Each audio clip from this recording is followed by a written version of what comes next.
Welcome back to the Lead Out Loud podcast. It's another real leadership edition. And today, Houston, we hope there are no more problems. We're going to start right now.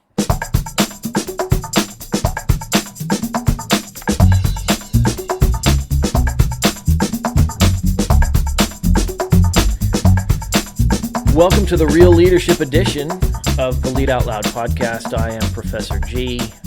I am joined today by two co-hosts. I have Brian Leahy, whom you've seen before, and I have Kevin Ovation, whom you've also seen before. And today we are going to be discussing leadership through the lens of Apollo 13. And I'm gonna let Brian give us the overview of the film today. But it is a little ironic that here we have three former Boeing employees discussing a movie about going to the moon. To the moon, Alice. No, wait, that's a different show. What's the irony, though? Well, because it's aerospace and we worked in aerospace, but the podcast is about leadership, but we're talking about leadership through the lens of aerospace. And actually, when I get to the part about the Northrop Grumman guys, Yeah. then, maybe it'll be more ironic. Maybe it's not ironic. I I don't don't know. think it's ironic. I think it's You know what? Maybe it's fitting. fitting.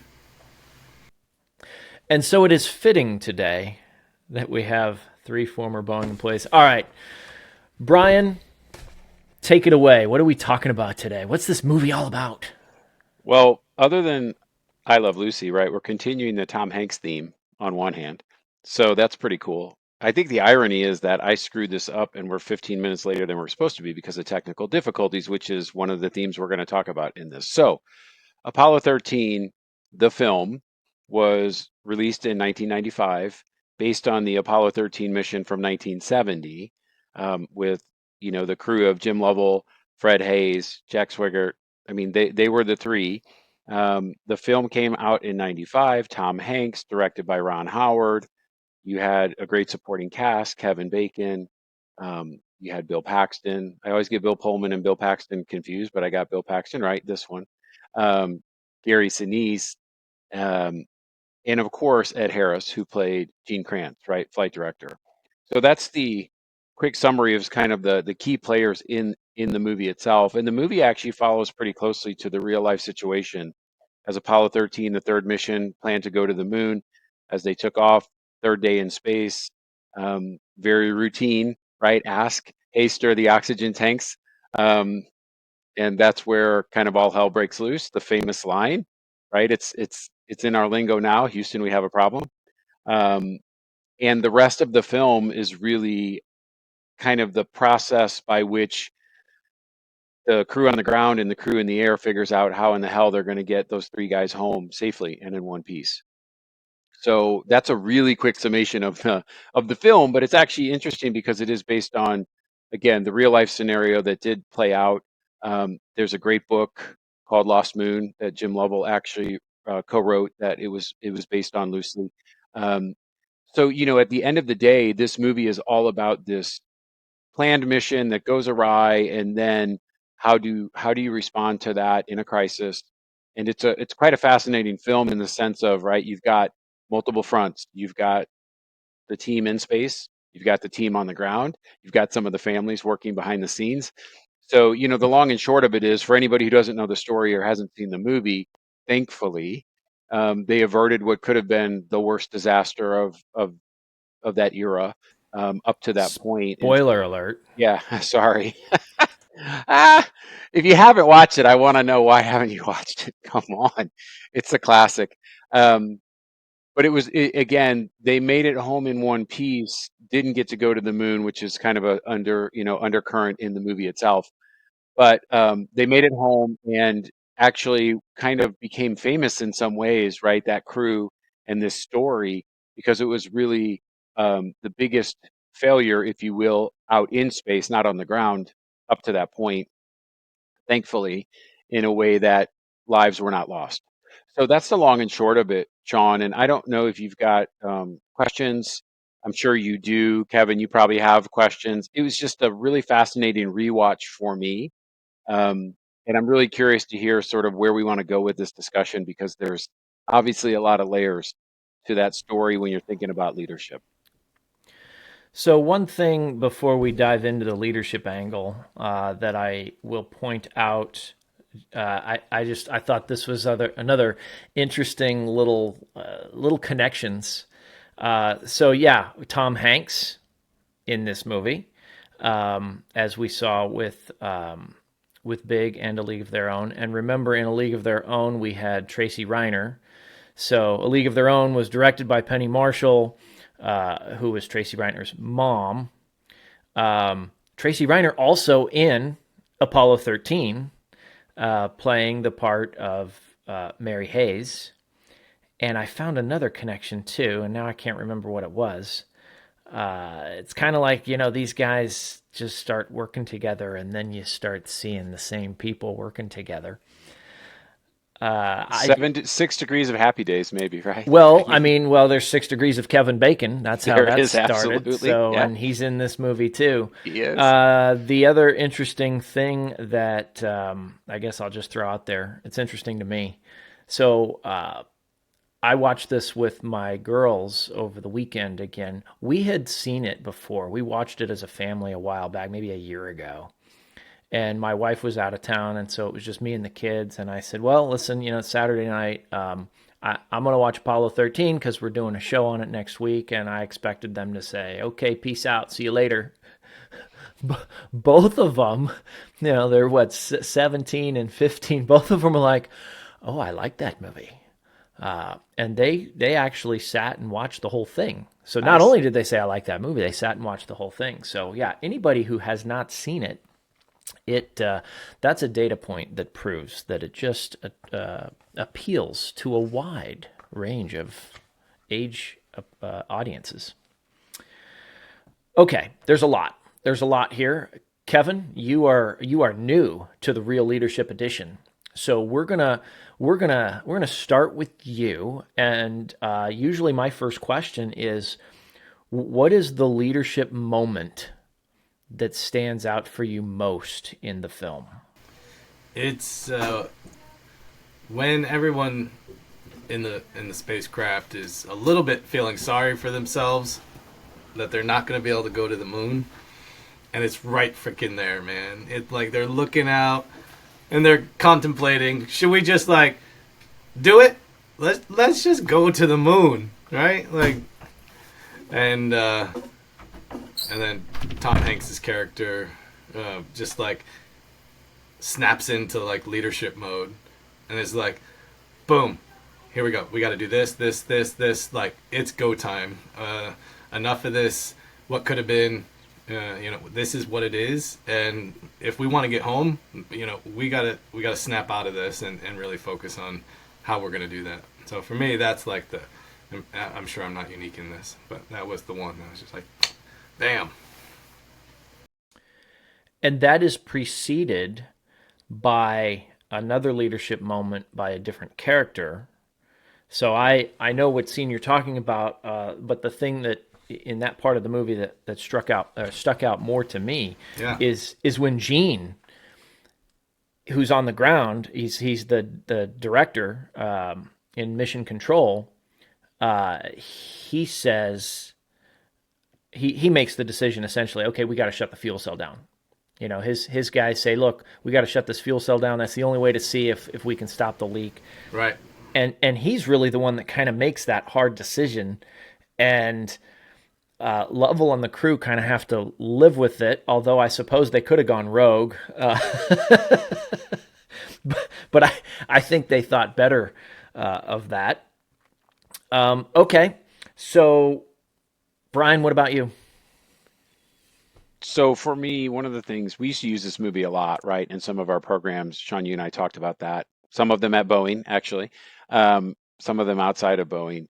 The whole there's a couple scenes if you YouTube it, for anybody watching, if you YouTube failure is not an option clip, right? What you'll get is this whole split 4-minute segment. So if you guys recall, right, there's to your point, the realization that, oh, okay, this isn't going to work. We've got to do something different. And there's two scenes together where Gene has him in the room the first time and, draws up on the board and he says, here's the problem. We've got to get him from here back to Earth, right? Only using the LEM. That's the first part of the discussion. And then there's the second part of the discussion, which of course became more famous because of his positivity, right? Failure is not an option. But for me, what's inside of those two segments together, it kind of surprised me when I rewatched it, because you think about, Kevin, what you're calling out, right? Like Tom Hanks, Jim Lovell saying, okay, we got to do this. They kind of set that very top-down agenda. Gene Kranz has to do the same thing. It's a very top-down agenda in some parts. But the Gene Krantz, as Ed Harris plays it, who gets to those points by being so open and so willing to let his guys argue it out in the room, right? You see some of those scenes where they're arguing and Ed Harris is sort of letting it go. And then the second piece of it is John, the character, comes up at the end and says, you guys are all wrong. This is about power, right? And just the way that the Gene Krantz character allows for a lot of this accountability and kind of this self-leadership to happen, for me, still surprises me, because you think of it as a very top-down leadership movie, but actually he is so empowering to those guys. There's so much trust there. That stood out to me yet again, and I was kind of like, why did that surprise you, Leahy? You've seen this thing a million times and it still catches your attention. And do you think from a flight director's, typical function, that as part of what, because they're doing, go on this, go on this, go on this, go on this, go on this. Like, he constantly in that role, right, has to facilitate that and ensure that, when they say go, they mean go. And they've done their homework, basically, to say yes. Yeah. Right? Yeah. The high level of trust that exists in that kind of, to your point, Kevin, that environment, I really love the way they play that up across those scenes, because there's strength here at the top, but there's also strength throughout the whole team as they deal with each other. Do you think that Gene's ability to just deliver that trust to the team, is that because that's his leadership style, that he's been trained to do that?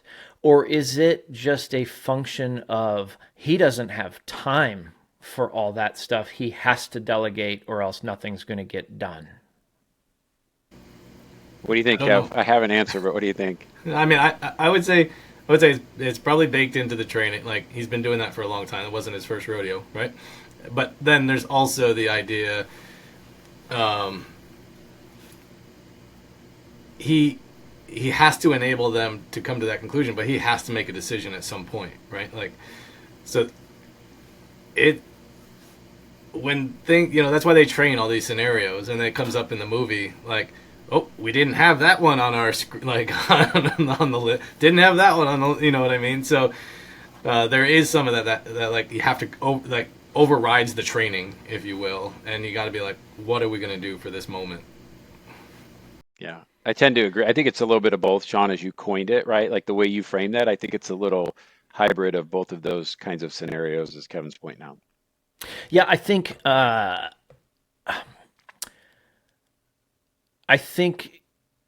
at some point, I like the override piece. He's maybe it was just there's too much going on, and he's got to say, look, go do that, because he doesn't have time to think about it.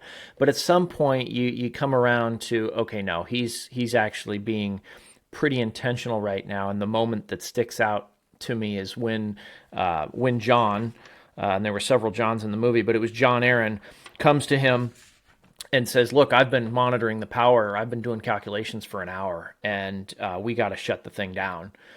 And he kind of makes his case, and I want to talk about John later, but right now it's about Gene. Gene's response is, so that's the deal?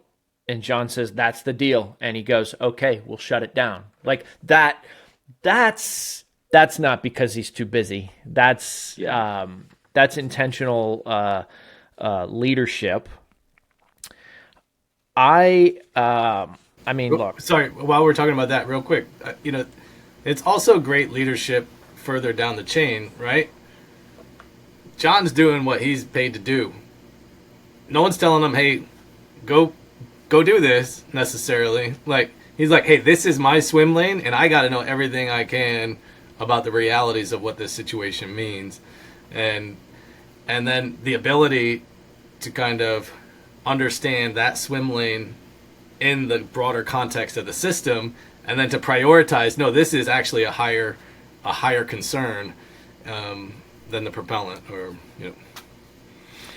So let's talk about for a minute mission, because Kevin and I have both taught the same leadership class to different students, different sections, and leadership, or I'm sorry, the idea of mission and vision comes up in several of the classes that I teach. And it's one thing to just talk about, hey, it's really important to have a shared purpose and understanding, or a shared vision. I don't think that really resonates, though, with particularly students. But here's a very clear practical example of, yeah, you didn't have to tell John what to go do, because he very clearly understood what the mission was and what was at stake if they did not execute on the mission. And people used to ask me, hey, when you worked for Boeing, you worked for commercial, you worked for defense, what would you like better? What was different?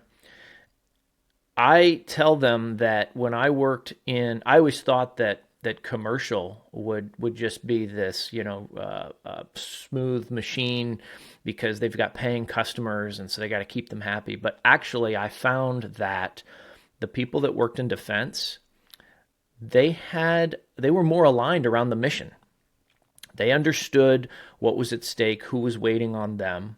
And so I think you had more of what we see in this movie, where, oh, okay, great. We are all aligned to this is what we've got to get done. And that's incredibly motivating. If you've got people rallied around a very clear objective, then you don't really have to do a lot of coaxing. People just go and they get stuff done. Yeah. Hey, Sean, can I jump in on that one? That's such a really interesting point, because, okay, having done versions of what the two of you have done, but in the corporate world now for a while, as well as in athletics, right, as a coach, it still drives me crazy that more organizations in the corporate world cannot help their people managers out by creating a much clearer mission and set of expectations, right? Because as you see in this movie, as you see in the world of sports, right, it's pretty simple in sports: more points, more goals, more whatever than the other team. In this particular scenario, it's let's get these folks home alive, right? And in the corporate world, you don't get that. So as people managers in the corporate world, I know both of you understand what I'm about to say. There's this constant struggle of a lack of clarity, a lack of mission, if you will, not the company mission, but me as a people manager. Am I supposed to spend 75% of my time focus on my people, or wait, am I supposed to spend 75% of my time doing individual work and then maybe some work with the people? That's just a gap that a lot of corporations have, and it really sort of lands on the shoulder of the managers in many cases. People, they create their vision statement, and it becomes this academic exercise. Yep. And so it's got all this flowery language that doesn't mean anything to anybody. But man, hey, get these guys home alive. That's pretty clear. And then you see, okay, great. We've got very talented, skilled people that know what to go do, and so they can start working on that. I want to talk a little bit more about Gene Kranz, played by Ed Harris. It's hard for me to pick a favorite character from this film, like a favorite leadership character. He might be it. How would the kids say it these days? He was giving Sully through the film. Like I see a little bit of Sullenberger, or even the air traffic controllers. If you've ever listened to the ATC recording of the Miracle on the Hudson, this dude's got a spaceship thousands and thousands and thousands of miles away, experiencing a problem that he barely understands. He only knows some of the symptoms, He knows it's severe. He can't really do anything about it in terms of putting his hand on it. And my note that I wrote to myself was, cool as a cucumber, man. This guy is just, stay cool, people, work the problem. Like, wow, work the problem. I mean, they just had an explosion on their spacecraft and they're spinning out of control, but we're going to stay calm and work the problem. It's great. It was great advice, and he settled people down, at least the way it's portrayed in the movie. And one of the ways that he did it, though, and I love this line, people are coming to him, this reading is off, this reading's off, this reading's off, we've lost this, and finally he goes, what do we have on the spacecraft that's good? What a transformational moment to just kind of hit the reset button for everybody. Because it would have been really easy, and I'm sure that we've all seen it, where people just now start spiraling and piling on and going, oh my God, yeah, it's all messed up, and what are we going to do? It was never designed for this. And he just spins it around with that one line. What do we have on the spacecraft that's good? And it just changes the whole trajectory, pun intended. That was well played. Nicely done. Thank you very much. Okay, that's my soapbox on Gene Kranz. Let's go back to Lovell. Let's go back to Jim, because Kevin brought up Jim. I'm sticking with Jim, by the way. I mean, yeah, okay. I mean, look, state your case. So what else? I asked you for what leadership moments stood out to you, but let's give us a case for Jim being the best leadership example in the movie. So I think the layers. I mean, Brian, you brought it up. There's lots of layers, right? But I think with he flew around the moon once already and had that taste of like what could have been, and then he sees what happens when they actually land on the moon, and everyone forgets about all the other astronauts that didn't up to that point, right? And so he's processing that. I mean, he's human, right? But he's processing that still as he's watching the landing happen on his television set and all the aftermath of that. So, from a leadership perspective, it could be easy to just like, all right, well, there goes that dream. And then he wasn't even slated to go on that Apollo 13 mission, right? But he didn't burn the bridge sulking. He stayed in the game. He was ready when called upon to be there. And Kevin Bacon's character also, like when they needed him, he was there.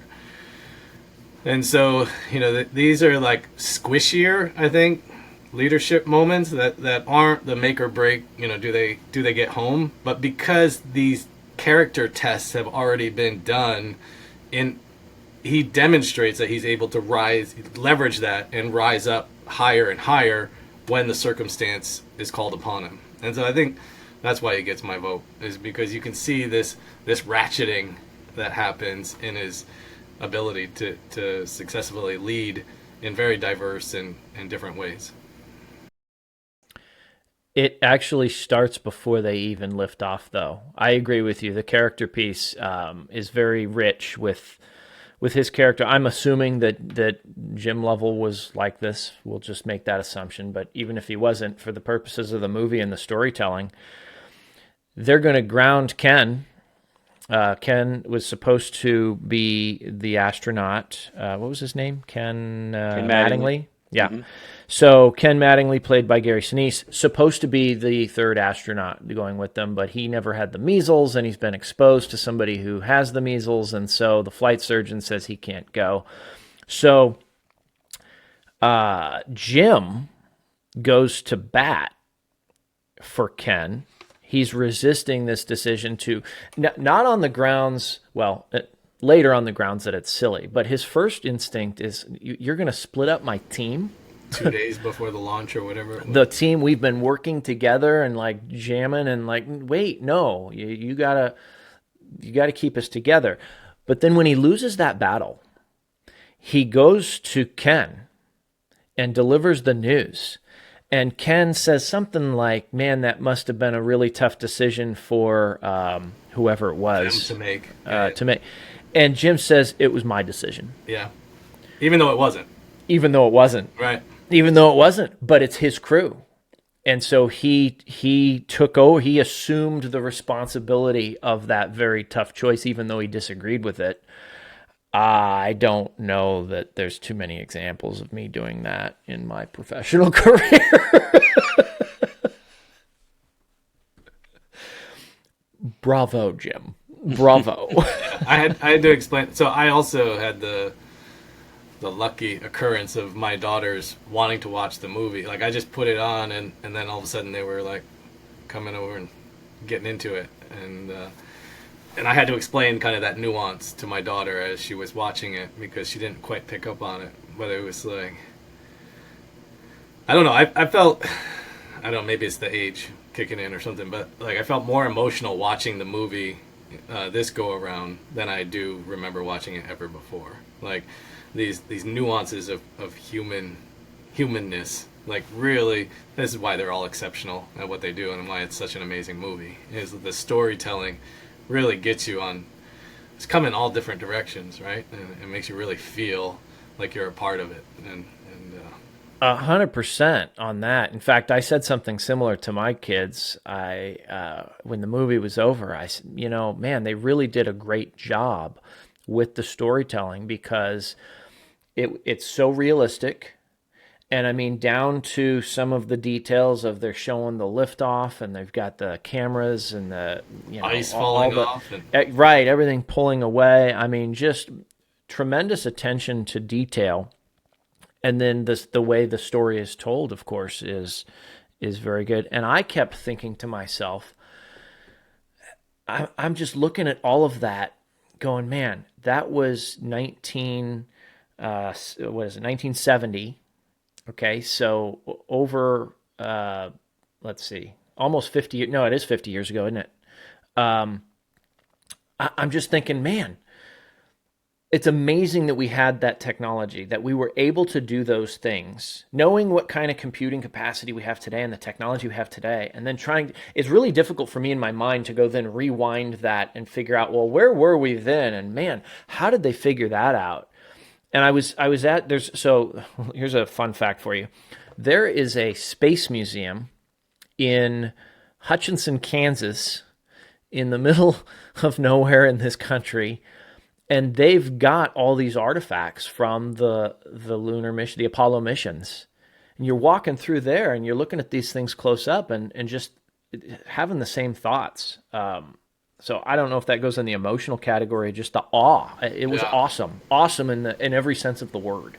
I mean, this thing right here is 1,000 times more powerful than what was on that damn vehicle. Yeah, Kevin was holding up a slide rule in case. Yeah. Oh, you want a slide rule? I got one right here. I have one here somewhere. Actually, too. no, if you can't. It's all blurred out, but it's right there. That was my grandfather's slide rule, and he was my inspiration to be an engineer and worked Apollo. After he passed away, we were going through his stuff and found he worked for Grumman and then Northrop Grumman out in Long Island. And he was in environmental controls as an engineer. But he had a letter saying thank you for the Apollo support. Nice. And he never said anything about it. Like, this is how humble he was. I mean, he was just such a down-to-earth dude. But, like, we're going through his stuff, and here, I've got this even right here. This was from his house. I got this. That's cool. Wow. This is the original. All right, so hold on. Let's back up a little bit. So there aren't a lot of people that watch. A lot of people listen. Oh, yeah. Okay, so first, I was kidding. Kevin was holding up his phone when he said this thing has 10 times or whatever the power of the computing. 1,000 times the computing power. All right, so now he's holding it. Hold it up again. I want to see that. That was the game. Is that the game of life? It's a puzzle. No, it's a puzzle from the magazine. Oh, from Life magazine. This was a list. I think this was a cover. A 500-piece interlocking jigsaw puzzle, Journey to the Moon. Basically, it's the cover of Life magazine. You can't see it, but 1969. 1969. 1969. I mean, can you? This is where I am a little emotional. Like, Can you just imagine the excitement of living through that? Yeah. Some of us are closer than others, but like, I mean, my parents, they talk about, oh yeah, we remember watching that on TV. I can't imagine. I guess I can't imagine watching that on TV. We I'm watch closer than some the things two of you, now. by the way, so don't even go there. I'm way closer than the two of you. Well, I didn't want to say names, Brian. I I didn't want know, to you can call call me anybody out, out. that's fine. I was just- almost born around Apollo 13, so let's just put yeah, it that way. well, see, there you go. Almost is very relative. I almost was. No. Yeah, I was within earshot of that.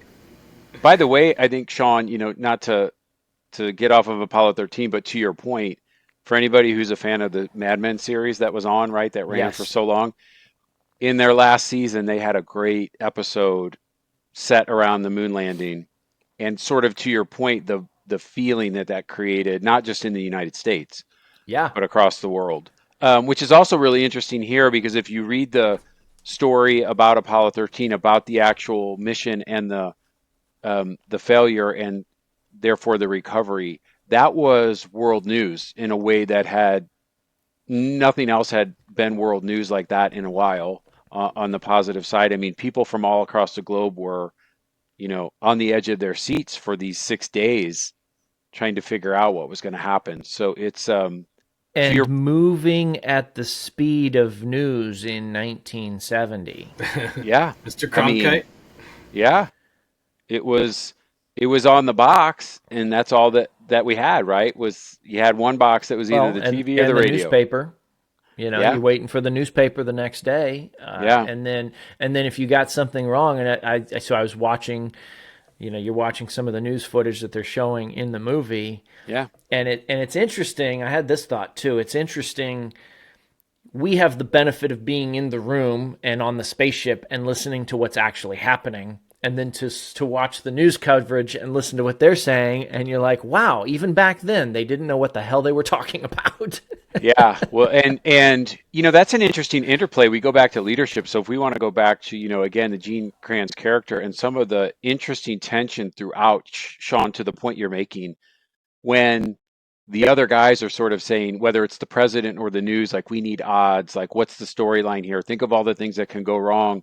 They want to quote. Point, yeah. To your point, Sean, like how that information was fed, and sort of the resistance to some of that, because for the Gene Kranz character, it's all about getting these guys home. We don't really, I mean, there's a great scene in if you remember when they were getting ready to come back to reentry, and one of the guys shouts over to him and says, "They're still shallow," and his reply was, is it something that they need to know that is going to impact them? Can they do anything about it? I think is what he asked. Yeah, thank you. And he said, the guy said no, and he said, well, then they don't need to know. I mean, just that kind of, again, foresight as a leader. I think another thing I just want to call out, I mean, I've loved listening to both of you guys sort of talk through that emotional connection. It's really fascinating to watch it too from a leadership perspective, because for me, and Sean knows this, Kevin, we haven't been on a conversation. For me, so much of great leadership is about somebody being other-oriented, right? In other words, they're not self-oriented or other-oriented. But I love this movie because there's definitely an evolution for everybody who's a quote-unquote leader in this movie. There are some selfish components, I think natural human components early on, that sort of fall by the wayside because they have to when, the stuff hits the fan and it's time to get everybody home. But I think it's really fascinating to watch these human beings and these characters try to balance that kind of the self-driven stuff, but also the care and concern for the people around them. That was, I mean, played well in the movie, but I'm sure in real life, that was a big driver for a lot of these individuals who happen to be guys at the time, right? This selfish component, but then realizing that the other component had to take center stage as this mission went on. And it's pretty fascinating to watch that play out. In general, we talk about fighter jet pilots and doctors having the biggest egos on the planet, right? In general, no offense to any of you. Navy SEALs. Yeah, so I mean, I thought you guys were going to say college professors for a minute. I was like, wait a minute. Wait a I minute. like self-deprecating humor. So. Yeah, there you go. No, but and then astronauts were like Yeah. cream of the crop above the fighter jet pilot, or of the fighter jet pilots, right? So like egos are massive, but they're able to realign, to your point, Brian, like reshape that vector of their ego when it comes down to one of their own being on the line, right? Or three of their own. So let's go. We'll finish up with Jim in just a second. But since they were invoked a moment ago, and since Brian is talking about the other orientation mindset, let's talk about the opposite of the other orientation, which I think is exemplified in this movie. And I'm not intending to throw any one company under the bus. It's just factually accurate how it's portrayed in the movie. So maybe we'll just call it the large aerospace representative. I already said their name. Yeah, Kevin already called them out. All right, so the Northrop Grumman guy's sitting in the corner. I think technically it's just Grumman at that point. Okay, you're right. The Grumman guy's sitting in the corner, and they're trying to solve this problem. Of course, everybody in the room is other-oriented. They are trying to get these guys and gals, I guess it's not gals. They're trying to get these guys, all the guys and gals are trying to get the guys home. They're trying to just get them home and solve the problem. And the Grumman guy's going, well, listen, it was never tested for that. Yeah. We didn't build it to do that. This is not a scenario that you ever gave to us. Yeah. And he's worried that he's going to get in trouble. He is like the opposite of the other orientation. Cover your ass. Yeah, I was going to say, That's do you have a exactly what I CYA wrote down. graphic? Do you have a CYA graphic that you can put up on the screen right now? I will find one. I'm trying to see where I wrote that down. I wrote CYA on my notes. Now I can't find it. But yeah, for sure. He's just like, okay, I got to make sure that I don't get fired because they tried to do something that we didn't design it for, and now they're mad, and it's going to be my fault. And like, dude, you get 3 souls on board in space. Get over yourself. Sean, do you remember the second, like that was part 1 that you're describing, and part 2 is actually quite funny, but also quite self-oriented, where he was the loudest cheerleader when it actually worked, and he said, how about that?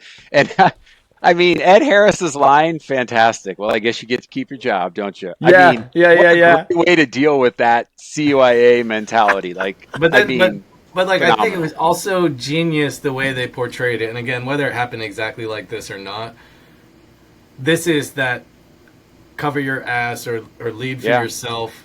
As soon as it was successful, oh, I knew it. I knew it was going to work. Yep, Yeah. taking the victory lap. Bam, just like that. It was like He'll be bucking for a promotion tomorrow morning.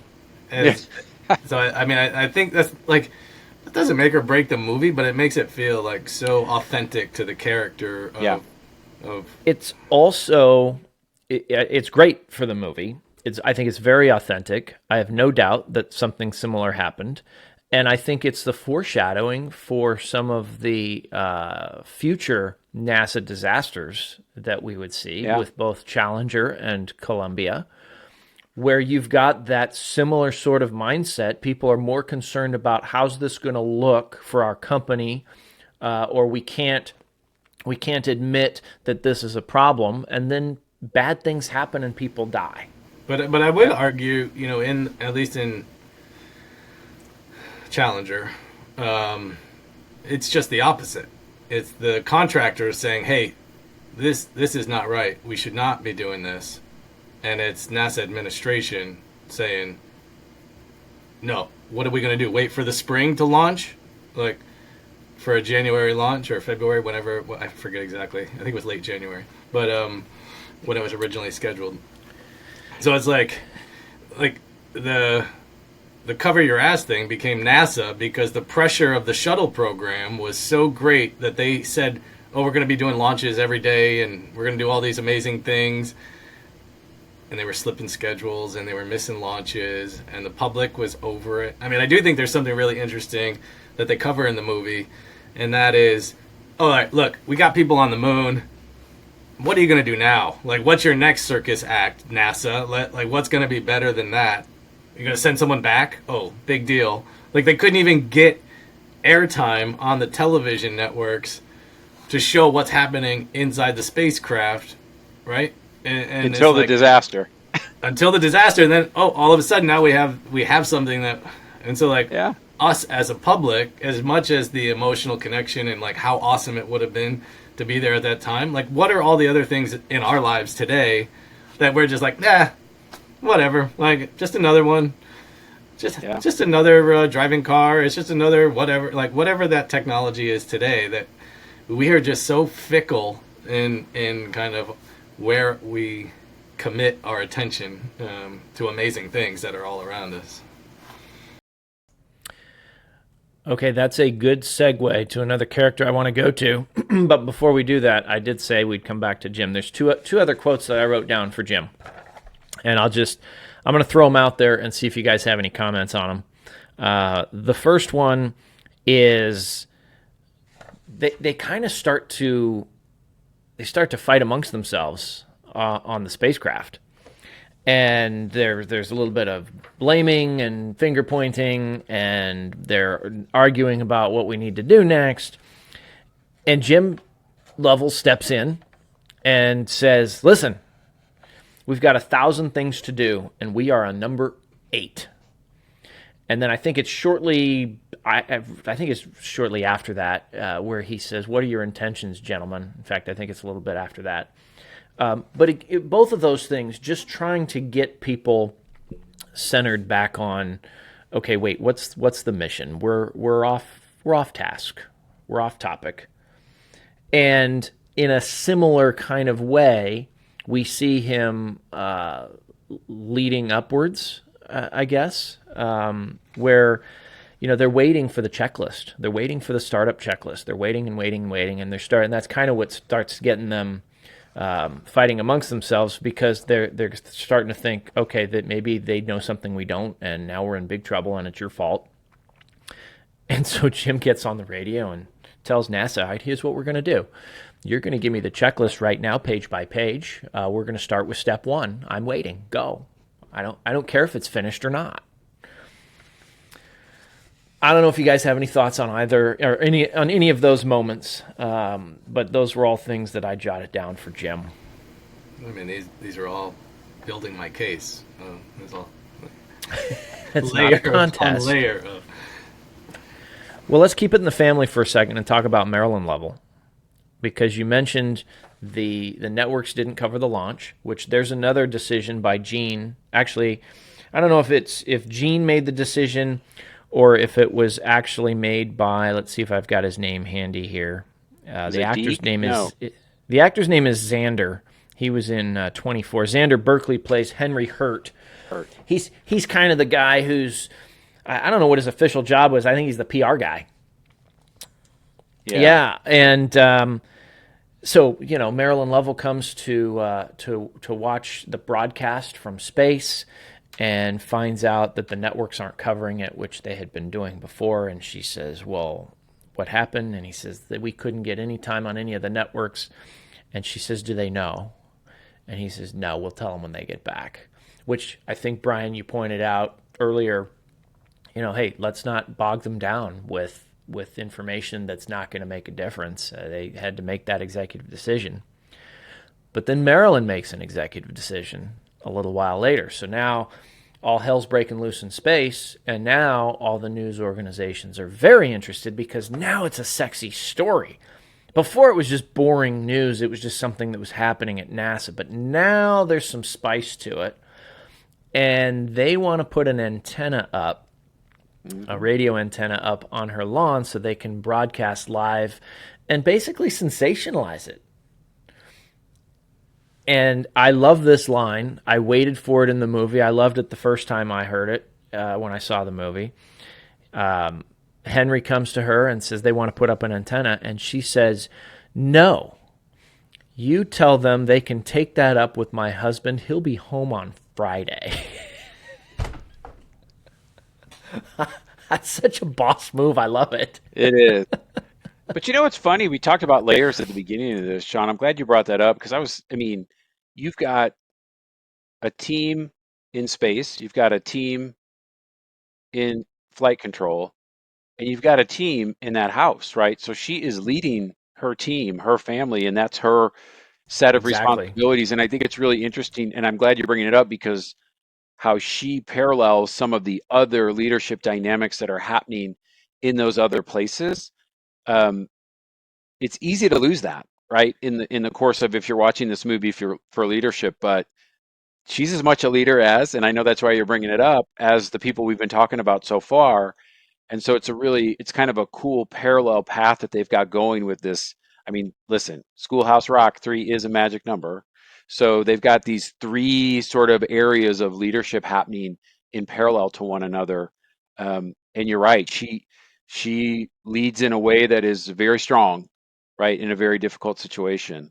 So I appreciate you bringing that up. And you see it you see it with the kids too. Yeah. They got the teenage daughter, and she's kind of whipping her into shape. The son's away at school, so we don't really see a lot from him. But we see that kind of that leadership parallel that you're pointing out when she explains to the younger son. He's hearing that there's a problem on the spaceship.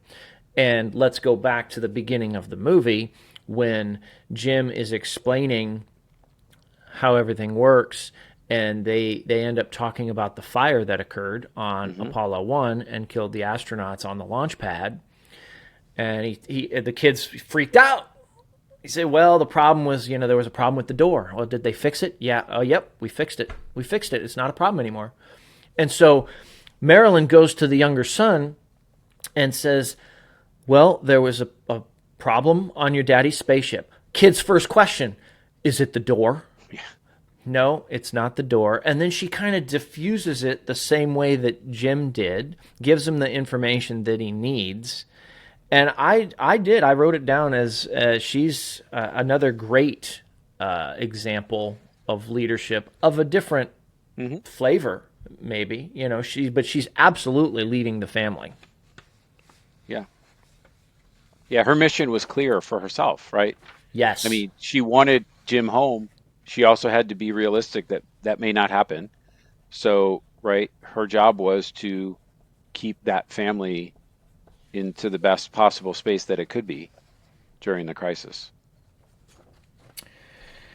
Okay. I have two other characters I wanted to mention, and then we'll see if I've missed anything that you guys wanted to cover. The first I've already mentioned a little bit. Actually, I don't know that there's much more to say about John Aaron. We kind of talked about, he understood the mission. He's doing his calculations, and I just really appreciated. I guess this is the other part that I didn't say. I really appreciated the confidence that he had in knowing what the mission was, knowing his part, knowing that he had some valuable information. He had done the calculations. And so when he gets challenged by Gene, what do you mean we got to shut the limb down? That's the deal. That's the deal? Okay, right? He doesn't back down. He doesn't go, well, let me check him again. No, he knows exactly what's up. So that means he knows, because he knows what's at stake. He knows that what he did is correct, that he's checked it twice, gave it to Santa Claus, made sure it was all good. And I just, again, I think back to some of my experiences, and that was not always the case. So I appreciated that. Oh, I have another one for Jim. The adding the case, but when they have to do the gyro and have to know the positioning and manually do the calculation, like he's doing it like this, really stressed. You can see all this chicken scratch, and then he sends it down. And they have 5 people checking it, and they all are like, boom, boom, boom, boom. Like, that's working under fire, right? And that's not passing the buck. It's like, hey, you may want to check my numbers, but... It's also tremendous, I don't think we called it this back then, but tremendous emotional intelligence to recognize that, okay, I'm stressed out, I'm tired, I just did all this stuff. It's really important. Like, he could have been an arrogant pilot prick. Like, no, I did the numbers. These are the numbers. Plug them into the goddamn computer. No, he's like, hey, guys, I need you to check me on this. And nobody misses a beat. They're just like, yeah, okay, great. Give us the numbers. Okay. Yeah, you're good. And No, again, that was a great moment. from a storytelling perspective, like the fact that he did that so fast in real time, and then they're like, well, and I too have a slide rule. I don't know how to use it. I inherited it. did you as learn well. in engineering school? I did not. My but I know calculus that professor made us learn, even So though it's maybe no you can- practical functionality. Can you validate then for me whether or not this is true? Because I read this years ago I probably was in Popular Science actually, that the math equation or the problems that they are working on would not be solved using a slide rule. That, I mean, like trajectories and stuff, but I don't know about the gyro. The type of I read that the type of math that they were doing is not solved with a slide rule. I don't know if that's true. I don't know. Look, I'm far from. Maybe both of our listeners can go fact check us and put some Please. comments down and start a. Well, your third forum. co-host doesn't have a blanking clue because I'm the farthest thing from an engineer that there is. So I can appreciate what y'all are talking about. All right. Here's one. I can't weigh in. Like this wasn't my grandfather. Yep. But There you go. All right. Next time we get together for a beverage, Kevin, you can teach me how to use a slide rule. Ah, yeah. Let's land this spacecraft. Sure. you guys might get kicked out of wherever you are if you do that. I'm just Just going to saying. point out one other thing before I ask my final question. Sir, I'm sorry, we don't allow slide rules in here. Yeah. What are those two guys doing over there? What is this? 20th century? Middle 20th century? We've kind of already mentioned this, but some of that CYA and then the celebration. I saw that again at the very end when they're having the press conference, and you've got the NASA director up there, and he's actually, I'm sorry, it wasn't at the very end of the movie. It's when they're giving a press conference before they actually come back, right? So, and the press is going, hey. Do you have, has this ever been done before? Like, what do you mean you're going to do this? And they're just asking questions, and they're very careful not to give any definitive answers. Yeah, well, the spacecraft was designed to be in space. Okay, well, that's not an answer to the question that they asked. They're asking, well, have you ever done this with that? And they didn't want to go there. And I thought that was also very accurate and not the best example of leadership. Okay. Kevin, the way we end the show is in two ways. But the first thing, before we can get to the second thing. So if you could take one of these characters aside. Oh, by the way, I got to tell you guys this. So I asked this question on the last one. And the way I phrase it is, if you could take one of these characters aside and whisper in their ear some piece of advice. And so I've been posting some clips on Instagram from the episode. That was one of the clips, included me asking that question of Brian. And so a friend of mine who's an engineer and owns his own company, and if he's listening, yes, I'm talking about you, he put a comment that whispering is not appropriate in the workplace. To which I responded, it depends on what your job is. And of course, my mind immediately goes into the gutter. Some people, whispering's kind of what they do. And he fired back immediately like, no, it's not. I'm like, all right, I'm not sure that my joke landed. So maybe I will rephrase it here. If you could pull one of these characters aside and have a very manly professional workplace conversation with them to give them some advice, what would it be? Boy, that is a tough one. Brian, you already knew this question was coming? Yeah, I mean, I do, and I still don't think I have a good answer because I will say, unlike some of the other films we've talked about, there are a few obvious, people in this who we've talked about maybe a little more self-centered or a little, lacking in the leadership front. There's a lot of, as we've talked about, there's a lot of great leadership throughout this movie by multiple people. So I think Sean, I think what I would want to do is say, actually to the crew on the ground, like, do you guys realize how unique and special this environment is that you all have worked to create together with Gene Krantz as your leader? I got to tell you that doesn't exist in a lot of places. And so I would just encourage them to appreciate that and maybe try to find ways to make that a bright spot that they can take elsewhere. I would whisper into Mr. Lovell's ear, "Hey, we're gonna get you on the next spot to the moon and change history." I mean, that. There you go. I guess that's one thing I was contemplating. Is like, why wasn't that the like? Why wouldn't they bump someone else's slot when they know that they just did heroics that no one else has ever been, and honor them by letting them actually have the mission that they were supposed to have. I don't know if that's in his book or not. I haven't read the book, but I was going to say it wasn't in the script. Yeah. Sometimes process wins out over logic, right? Sometimes. Yeah.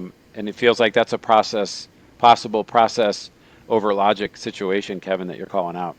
Yeah, but it feels like even the other astronauts that would get bumped. I mean, you hear the resentment throughout his, like, even when the Challenger happened, I forget which crew member was bumped off a previous flight, and by someone that became a senator out in Utah, and the spouse was like, "This was the last person on the planet I wanted to come talk to me about my husband not being around." Like, yeah. And she got up and walked out. Right. So, anyway, a lot of that emotion going on, but it feels like all the other crew, all the other astronauts, even if they got bumped, would be like, yeah, you know what? This shows that the organization really cares about its people and wants to make them right. And, you know, I don't know. I mean, not the way NASA really operates, or did. So I forgot to mention one moment with Gene Krantz. You know, the astronauts are sort of afraid and they're at their wits' end, and of course their stress levels are going up, so they're being monitored constantly. Oh, great scene. And the flight surgeon is very concerned. He wants them to go to sleep, get some rest, and of course, you know, they're not sleeping, and so Jim takes his monitors. I just F it, right? And the flight surgeon flips out. "We just lost Lovell's vitals." And Gene's just like, I think he calls up and says, "Jim, do you still have a pulse?" You know, "Yep, yes, sir, I do." "We've lost your vitals." "Well, I took my monitors off." And the flight surgeon looks at Gene, and Gene just goes, "Give him some room, or give him some space, man." And then the rest of the astronauts take their stuff off. So just one last call out there for Gene. What a great moment to recognize when, you know what, yeah, I don't need to go and tell them what the rules are right now. I'm going to give them a little bit of latitude. And so if I was going to pull somebody aside, I'd probably pull the flight surgeon aside and say, "Dude, dial it back a little bit. Ease off on the main thruster. You're up at a 12. We need you down at a 6. And also, by the way, dude, maybe go get some kind of advancements in medicine, because Ken never got the measles and you grounded him." Yep. And that wasn't cool. You owe him a beer. Yeah, but if he had gone, what's the likelihood they would have gotten home? I mean, there was no one better to be on the ground going through that. Okay, I see what simulation. You're saying. I see what you're saying. Than the man that was on the ground in that simulation. And we didn't talk about, we talked about warm up before we hit record, but like the phrase, like, "Okay, I need a flashlight." "Oh, here's a flashlight." No, that is not the flashlight they have. Don't give me anything that they don't have on that vehicle. And then that is reiterated when there's like, "You gonna take a rest?" No, they don't get a rest. I'm not gonna take a rest. Yep. Right. And so I think he had a really instrumental role that is acknowledged in the film, but I really wonder, historically, had he not falsely been believed to be at jeopardy of having measles, would they have actually come home? Would they have had the right person in the simulator with the right connection to that crew? He's one of the two others that were on there. It wasn't just some random other astronaut. Like, he he was a brethren of these two of the three that were up there, right? Yeah, good call. So again, Fair. that's one of those what ifs, but I don't. It's hard to imagine that you have that deep of a connection and that right of a fit just with anybody else. Okay. The final question, and I guess it goes to Kevin since he's the new kid on the block. What should we do next? Oh, well. Come on, Kevin. We should ask Brian what he wants to do. No, it's not about me, guys. It's all about you. No, you know what I'm gonna say, but I don't know. I probably do after you say it. I don't know that I know it right now. I couldn't predict it. Fight Club. Oh, I could have predicted that. Yeah, actually, if I had thought for another 30 seconds, of course, I could have predicted that. Okay, but hold on. If we do Fight Club, then we don't have a podcast, right? Because we're not supposed to talk about Fight Club. That's right. I mean, so that's that one way to whole get out of it. episode will just be like, hey, thanks. Brian, I mean, the timing that you just kind of bumped your desk and your camera Yes. was just like in Fight Club when he has these little flashbacks in the film, and you just see this little like that. Go back and look at it. You'll see. And then when he's like going back and forth, like what reality am I in here? Is like anyway. No, it doesn't have to be Fight Club. I think there's a lot of really interesting stuff in Fight Club, but from a leadership perspective. Well, look, as usual, I'm going to pick Tropic Thunder. Ooh. We could have some fun with that. Okay. It's one of my favorite movies of all time. And it does have these like leadership journeys that actually occur. And I don't think I've ever seen Tropic Thunder. It's a treat. It's a good one. So this could be fun. I will say that at some point we will be circling over to some episodes of Mad Men. Brian, you brought that up earlier. I have some quotes actually still on my whiteboard right now from Mad Men. So, okay, look, we're going to leave both listeners in suspense. We've got Mad Men on the table. We've got Fight Club is on deck somewhere. Tropic Thunder's roaming about the locker room. I'll decide, and we will act. Gentlemen, thank you very much for discussing Apollo 13. Thanks, guys. Yeah, Thank you, everyone who is listening and watching. Please go hit subscribe, hit the like button, send us a comment. You can go to Instagram, YouTube, all the places. LOL, where are we? LOLpodcast.net. That's what it is. All right. See you next time.